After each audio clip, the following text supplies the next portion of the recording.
அனைவருக்கும் வணக்கம். இன்றைக்கி நம்ம என்ன செய்ய போகிறோம் பார்த்தீங்கன்னா, மொச்சக்கொட்டை கறி.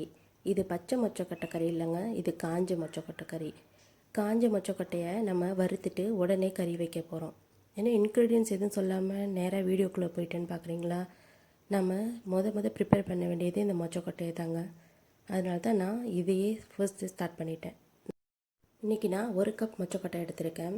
இதை நம்ம எண்ணெய் எதுவும் ஊற்றாமல் வெறும் பாத்திரத்துலேயே வறுக்க போகிறோம். நான் இன்றைக்கி ப்ரெஷர் குக் பண்ண போகிறதுனால நான் ப்ரெஷர் குக்கர்லேயே வறுக்கிறேன்.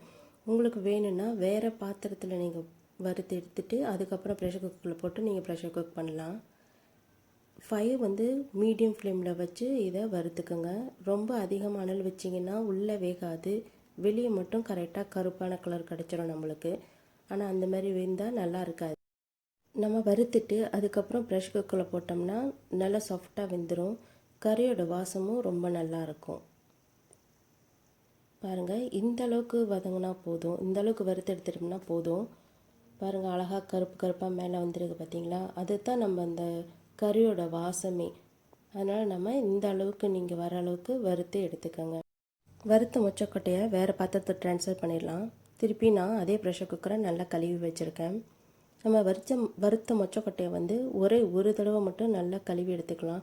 ஏன்னா அதில் தூசியோ ஏதாவது இருந்துச்சுன்னா அது போகிறதுக்காகத்தான். இப்போ நான் ப்ரெஷர் குக்கரில் மொச்சக்கொட்டையை போட்டுட்டு அதோடு நான் தண்ணி சேர்த்துக்கிறேன். 1 கப் மொச்சக்கொட்டைக்கு 3லேருந்து 4 கப் தண்ணி விட்டுக்கலாம். அதோடு நான் தேவையான அளவு உப்பு சேர்த்துக்கிறேன். இது மொச்சக்கொட்டைக்கான உப்பு தான். இப்போ நம்ம இதை ப்ரெஷர் குக் பண்ணலாம். விசில் ஒரு 4லேருந்து 5 விடுங்க. அப்படி மொச்சக்கொட்டை வேகலைன்னா திருப்பி நீங்கள் இன்னொரு விசில் விட்டிங்கன்னா வெந்துடும்.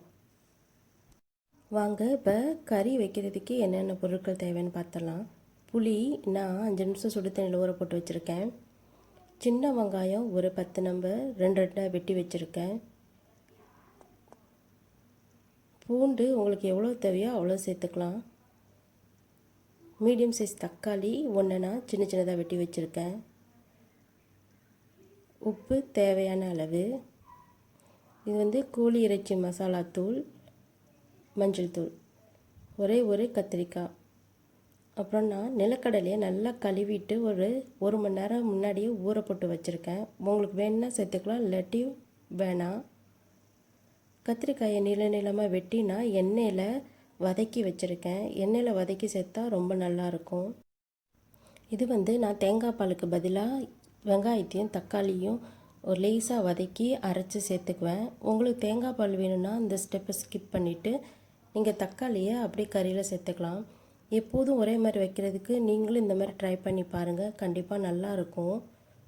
அப்படி வேணாட்டி இந்த ஸ்டெப்பை நீங்கள் ஸ்கிப் பண்ணிடுங்க.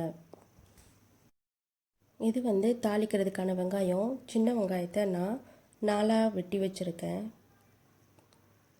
எண்ணெய் காஞ்சதுமே நாம் கடுகு சேர்த்துட்டு கடுகு பொரிஞ்ச உடனே நம்ம வெந்தயமும் சேர்த்துக்கலாம். கண்டிப்பாக வெந்தயம் சேருங்க. புளிக்கறி எல்லாத்துக்கும் வெந்தயம் சேர்த்தா ரொம்ப நல்லாயிருக்கும்.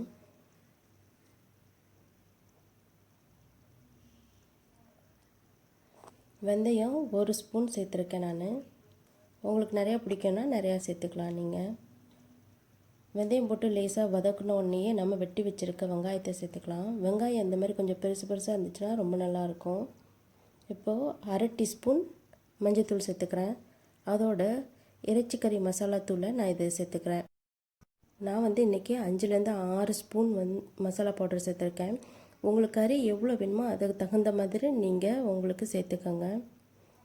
மசாலா பவுடர் சேர்த்துட்டு நம்ம எண்ணெயிலே நல்லா வதக்கிடுவோம். அப்போ தான் நல்லாயிருக்கும் கறி. அதனால் எண்ணெயிலே நல்லா வதக்கிட்டு நம்ம அதோட சுட சுட தண்ணியை சேர்த்துக்குவோம். பாருங்கள், கறி நல்லா கொதிச்சோடனே உள்ளே இருந்து அப்படியே எண்ணெய் பபுளாக வரும். இந்த மாதிரி டைமில் நான் அரைச்சி வச்ச மசாலா சேர்த்துக்கிறேன். உங்களுக்கு இந்த மாதிரி மசாலா வேணும்னா இந்த மாதிரி டைமில் நீங்கள் தக்காளியை மட்டும் சேர்த்துக்கோங்க. தேங்காய் பாலை நீங்கள் மொச்சக்கொட்டை எல்லாம் போட்டோன்னே கறி இறக்க போகிற சமயத்தில் நீங்கள் தேங்காய் பால் ஊற்றி லேசாக கொதிச்சோன்னே இறக்கிக்கலாம். நான் இன்றைக்கி தேங்காய் பால் ஊற்றலை, அதுக்காகத்தான் வெங்காயத்தையும் தக்காளியும் வதக்கிட்டு இதில் நான் சேர்த்துக்கிட்டேன். இப்போ நான் பூண்டு சேர்த்துக்கிறேன். பூண்டு நான் லேட்டாக தான் சேர்ப்பேன். உங்களுக்கு வேணால் நீங்கள் எண்ணெயில் வதக்கிறப்பே வெங்காயத்தோடையே வதக்கிக்கலாம்.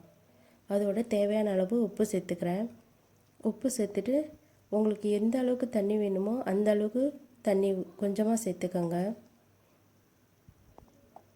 ஏன்னா நம்ம மொச்சக்கொட்டை அதெல்லாம் போட்டோன்னே நம்ம திருப்பி சேர்த்துக்கலாம் தண்ணி வேணும்னா. ரொம்ப தண்ணியாக இருந்தால் நல்லா இருக்காது. இப்போ நான் ஊற வச்சுருக்கிற நிலக்கடலையை பச்சையாகவே சேர்த்துக்கிறேன். அது கறியிலேயே வெந்துடும். நிலக்கடலை ப்ரெஷர் குக்கர்லாம் பண்ண வேணாம். இது நான் எண்ணெயிலே வதக்கி வச்ச கத்திரிக்காய், அதை சேர்த்துக்கிறேன். நீங்கள் கத்திரிக்காயை புளிக்கறிக்கு கூட எண்ணெயில் வதக்கி சேர்த்திங்கன்னா ரொம்ப நல்லாயிருக்கும். ட்ரை பண்ணி பாருங்கள். நம்ம பாருங்கள், மொச்சக்கொட்டையை வேக வச்சோம் இல்லையா, அதுதான் நல்லா வெந்திருக்கு. நீங்கள் எடுத்து அப்படி அமுக்கி பார்த்தீங்கனாலே தெரியும். பாருங்கள், நல்லா அமுங்குச்சுன்னா அது வெந்திருக்கு. அப்படி வேகலைன்னா இன்னும் ஒரு விசில் விட்டிங்கன்னா அது வெந்துடும். இப்போ நான் மொச்சக்கொட்டையை கறியில் சேர்த்துட்டேன். நல்லா சேர்த்து கொதிக்க வச்சாச்சு. கறி உங்களுக்கு எந்த அளவுக்கு கன்சிஸ்டன்சி வேணுமோ அந்த அளவுக்கு நீங்கள் தண்ணி சேர்த்துக்கோங்க. ரொம்ப தண்ணியாக வச்சா நல்லா இருக்காது. கத்திரிக்காய்லாம் நல்லா வெந்த உடனேயே எடுத்து நம்ம பரிமாற வேண்டியதுதான். பாருங்கள், மொச்சக்கொட்டை கறி நல்லா வாசமாக இருக்குது.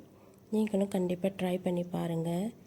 இதே மெத்தடில் கொஞ்சம் டிஃப்ரெண்ட்டாகவும் நீங்களும் செஞ்சு பாருங்கள். நன்றி, வணக்கம்.